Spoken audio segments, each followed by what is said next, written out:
Minimalist music as we know it today spans pop albums and contemporary classical, as well as jazz and electronica. The movement evolved not in the traditional European conservatoires, but in the lofts and studio apartments of New York and California in the 1960s. It was spearheaded by a loosely associated group of American composers, including Lamont Young, Philip Glass, Terry Riley, and Steve Reich. And their diverse influences range from jazz riffs to African drumming, early church music, and even found sounds such as everyday speech recorded on the streets. However, a new year-round festival of music here at King's Place in London argues that minimalism began long before the 20th century. Minimalism Unwrapped traces the theme from early plainsong right through to the latest electronic works.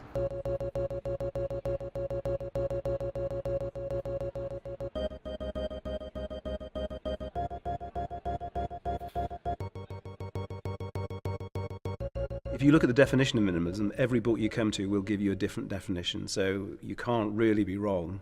But we felt we wanted to take a very broad definition to enable us to program a very broad range of music that would appeal to a broad range of our audience. But in truth, I think the minimalism of the 50s, it was a rejection of European modernism, and in a way it was going back to plainsong.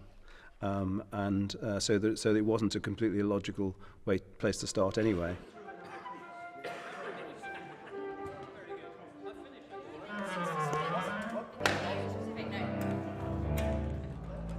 I was born in 1943, so I'm slightly younger than Terry Riley and the others. So I was kind of an observer in the late 60s. I mean, it was happening all around me. And interestingly enough, now it's quite iconic to have been born in the 40s and actually matured in the 60s, go to university. I was involved in the anti-war demonstrations and very politically active. There was certainly a political agenda in that the people that did minimal music were not part of the establishment. There were no right-wingers doing minimal music. So certainly it went along with the drugs culture, with the anti-government stance, anti-Vietnam. All the antis were all combined and voiced by, I think, minimalism. Minimalism was like an infection. It started in the lofts in downtown San Francisco and New York. It gained a kind of momentum from a different audience that was uptown listening to the New York Philharmonic. It gained a kind of popular support from people that wanted an alternative. It's kind of a velvet revolution. The real revolution of the 20th century was Stravinsky and bitonality, etc. But this was a kind of a reaction that, well, it actually stopped the stampede to the exits in the concert halls of living composers. I mean, they were going in droves in the 20th century. So it was a kind of white knight that came in. It sort of saved contemporary music as a bad word. Minimalism was, in part, a response to the increasing complexity of modernist music, and it marked a return to basic principles of melody, harmony, and rhythm. Terry Riley's groundbreaking 1964 piece, In C, put many of these ideas into practice. It's often considered to be the first masterpiece of minimalism, and it's been reinterpreted countless times since, proof that less can sometimes be more. The London Sinfonietta is rehearsing In C for a performance at King's Place.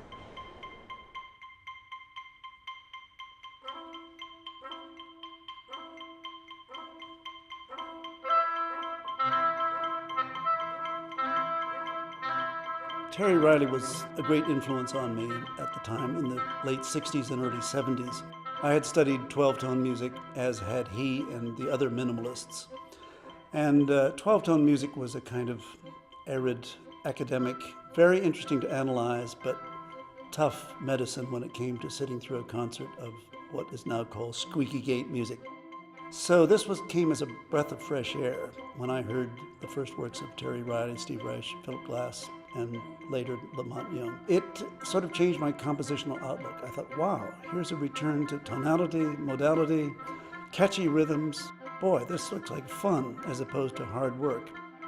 Reflecting Riley's interest in the repetitive structures of North African music, In C has 53 musical phrases, which the performers can choose to repeat or omit. The music falls in and out of sync, while maintaining a steady pulse on the note C, creating an almost trance-like effect. A performance can last 15 minutes or several hours, and rather than being dictated by a composer and conductor, the music is shaped by the performers' interactions with each other. Every performance is different. Most of the information that we need tends to sort of come about through just performing it and rehearsing it. There's no set pattern as to who should play when, so it is really up to the players to react to each other. The nature of the piece means that sometimes there are many people playing, sometimes there's maybe only one person playing, in which case that would be the pulse. But it really is up to the individual musicians to be listening and deciding for themselves when to join in, if so, for how long, at what volume. No one is supposed to be a soloist, and therefore just the fact that different people join in increases the volume within the piece. Likewise, of course, the opposite to that, which is as they drop out, it gets quieter.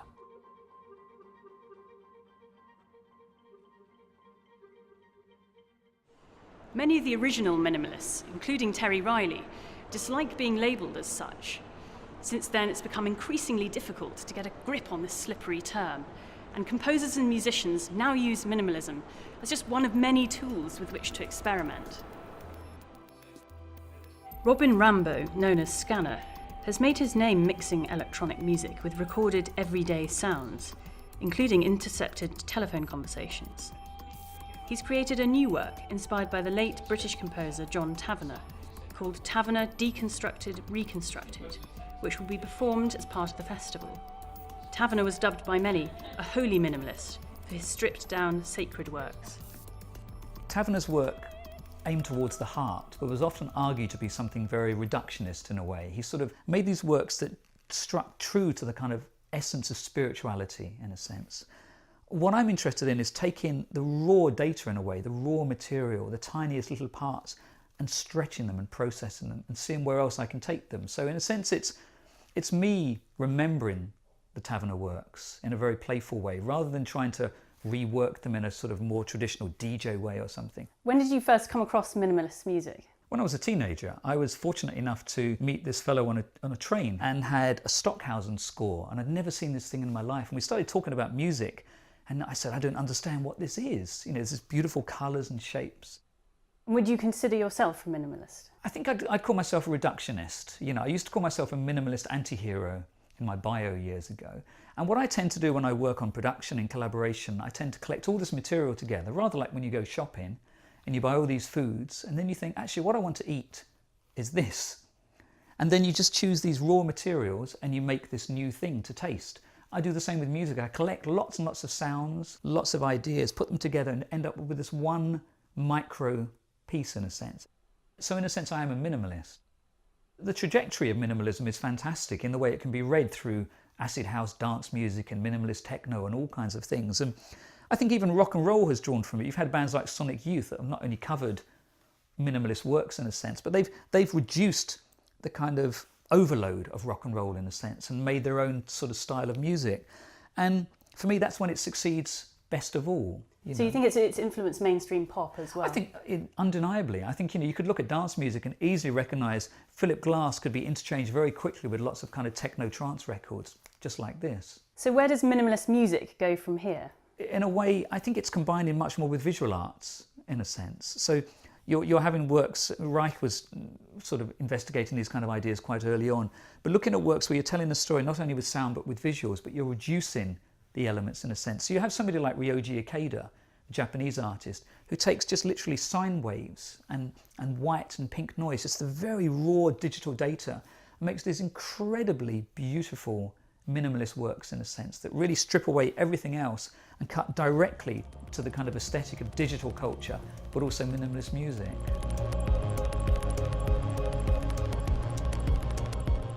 Perhaps the overarching theme of minimalism is an enjoyment of repeated patterns. But the King's Place programme doesn't offer a concrete definition of minimalist music. Rather, it highlights the breadth and variety of its influence.